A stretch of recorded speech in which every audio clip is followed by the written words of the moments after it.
Siddharthnagar RB coaching classes के founder Rahul Vishwakarma के नेतृत्व में आयोजित विज्ञान प्रदर्शनी में विद्यार्थियों ने अपने वैज्ञानिक मॉडलों एवं प्रयोगों के माध्यम से ज्ञान, नवाचार और रचनात्मक का प्रभावशाली प्रदर्शन किया।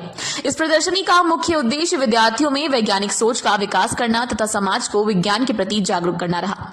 इस विज्ञान प्रदर्शनी को देखने के लिए बांसी के पूर्व विधायक लालजी यादव, ज्ञान ज्योति स्कूल के निदेशक सुनील कुमार चौबे तथा एरा कंप्यूटर सेंटर के निदेशक रजनीश उपाध्याय विशेष रूप से उपस्थित रहे। सभी अतिथियों ने विद्यार्थियों द्वारा प्रस्तुत मॉडलों का अवलोकन किया और उनकी प्रतिभा, मेहनत एवं वैज्ञानिक सोच की भूरी भूरी प्रशंसा की। प्रदर्शनी के दौरान छात्रों ने विभिन्न विषयों पर आधारित मॉडल प्रस्तुत किए, जिन्हें देखने के लिए बड़ी संख्या में लोग उपस्थित रहे। इस अवसर पर यह संदेश दिया गया कि वर्तमान समय में शिक्षा और विज्ञान ही देश की प्रगति की सशक्त नींव है। इस विज्ञान प्रदर्शनी में विशेष रूप से प्रिंस यादव, शुभम भारती, काजल, शुभांशु यादव, सिद्धार्थ बौद्ध, अवनीश प्रजापति, राज तिवारी, सिद्धार्थ विश्वकर्मा, आदर्श यादव, अभिनंदन बौद्ध, उर्वशी विश्वकर्मा, प्रिया यादव, शिवानी यादव, शालू यादव, चंदा एवं नेहा ने सक्रिय सहभागिता निभाई और अपने उत्कृष्ट प्रदर्शन से सभी को प्रभावित किया। संस्थान प्रबंधन ने सभी विद्यार्थियों के उज्जवल भविष्य की कामना करते हुए कहा कि इस प्रकार के शैक्षिक एवं रचनात्मक कार्यक्रम बच्चों के आत्मविश्वास, प्रतिभा और वैज्ञानिक दृष्टिकोण को निखारने में महत्वपूर्ण भूमिका निभाते हैं। तमाम गाँव हम लोग के कछार, मेरा गांव तो एकदम कछार में है। हमारे गांव में 3 बच्चियां, एक शर्मा ने 9 समाचारी लड़कियां 3-7,000 लेकर पाई।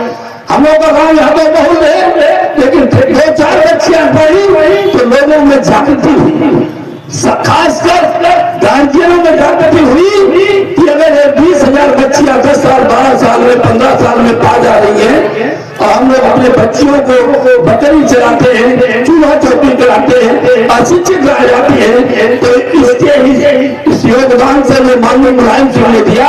लोगों में ललचाई बच्चियां, राज्य पढ़ाई लिखाई के तरफ ध्यान दिया और तमाम जगहों पर कन्या विद्यालय माननीय मुलायम सिंह ने खोला, हाई स्कूल तक, इंटर तक, इससे बच्चियां पढ़ने लगी। आज मेरे सौभाग्य की बात है कि राहुल विश्वकर्मा इतने बच्चों को नौकरी तो नहीं मिल रही है, लेकिन स्वरोजगार दे रहे हैं, आत्मनिर्भर बना रहे हैं। हम अपने बच्चियों से कहेंगे कि लगन लगाकर मेहनत करके, संघर्ष करके अपना इस जो कार्यक्रम है सिलाई कढ़ाई का, मेहनत से प्रतियोगिता के जरिए आप लोग अच्छी सिलाई कढ़ाई का कार्य करें।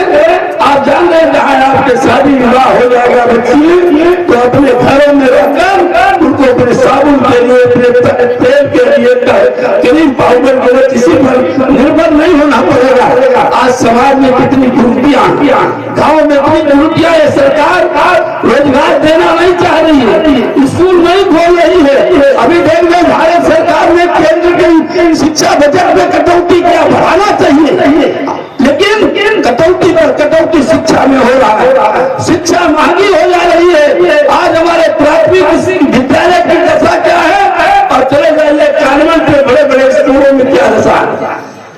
हमारे प्रधानमंत्री कहते हैं शिक्षा हम समान देंगे, तमाम सरकारों ने कहा शिक्षा समान देंगे। शिक्षा का स्तर क्या है? आपके इसी सिद्धार्थनगर के स्कूलों की दशा देख लीजिए, तो हमारे गांव की दशा देख लीजिए, तो हम कैसे बोले शिक्षा का स्तर समान हो। ऐसे समय में गांव के निकले बच्चे, इनके चेहरा देखकर मुझे लग रहा है कि सब गांव की बच्चियां हैं। और हम अपने बच्चियों से कहना चाहते हैं कि संघर्ष करो, कोई जरूरी नहीं है कि आप बड़े घर से निकल के ही आप ऊंचे पायदान पर जाएंगे। हम लोग के माँ बाप भैंस से आते थे, दूध बेचते थे। हमारे भी एक भाई घर पर नहीं पढ़ाई कर पाए, नहीं पढ़े, हाई स्कूल 8 तक पढ़े, कोई रोजगार नहीं पाए तो घर में खेती का काम कर रहे हैं। आज हम अपने राजा को चुनाव में हराकर ये लोकतंत्र बाबा साहब भीमराव अम्बेडकर के संविधान बनने के नाते आज हम अपने राजा को चुनाव में हरा कर लेने हुए। तो आपको मैं अपने बच्चियों से कहना चाहता हूँ, तुम लोग पढ़ाई जरूर करो। अधिक केंद्र में महिला आरक्षण विधेयक भी आ गया, प्रदेश में विधानसभाओं में हो गया। 100 में 35 महिलाएं विधानसभाओं में रहेंगी और 100 में 35 महिलाएं लोकसभा में रहेंगी। लेकिन आप हमारे बच्चियों से अनुरोध करना चाहता हूँ कि अगर आप पढ़ी लिखी हो गए तो कम से कम 2 सीट यहाँ महिला होगी एमएलए लड़ने के लिए कानून बन गया है, तो आप भी एमएलए लड़ती हो सकोगे। आज तमाम महिलाएं राजनीति में आ रही है। हम आप कहेंगे कि आप पढ़ाई के साथ साथ राजनीति भी करिए। जब तक राजनीति में आपका योगदान नहीं रहेगा, आपको जानकारी नहीं हासिल होगी, तब तक सिलाई कढ़ाई से भी कुछ नहीं होगा।